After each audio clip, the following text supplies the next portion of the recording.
हमारे गुरुजी विजयलाल गुरुजी की तरफ से हजारों रुपए का पुरस्कार। सुनो मेरे कोटि प्रणाम।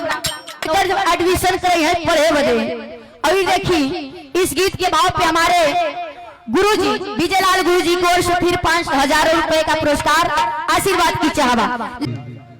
क्या कहना है, अब थोड़ा सा टेस्ट चेंज करेंगे। हमारे बीच में गायिका है आरती राज,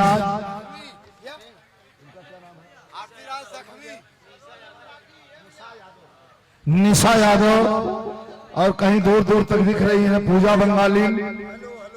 कहाँ है? नाटे इधर आओ, तुम भी इधर आओ। आओ चलो पकड़ो मन। और मैं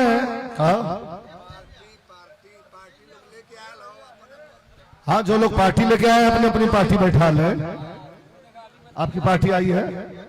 नहीं आई है तो जेकर पार्टी ना आई हो, जो पार्टी बजावत हो ओके 100-200 रुपया दे तब निकलत जा लो, नहीं तो दूसर की वजह से ना बजी।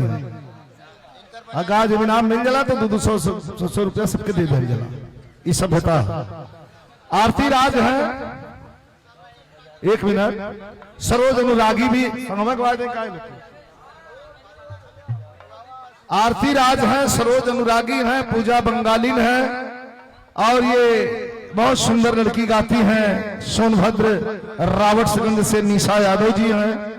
तो मैं प्रस्तुति थोड़ा टेस्ट चेंज कर रहा हूं। आरती राज खड़ी हो गई है, इसलिए आरती राज गा दें। इसके बाद निशा यादव जी 5-5 मिनट आप लोग गाएंगे। नंदलाल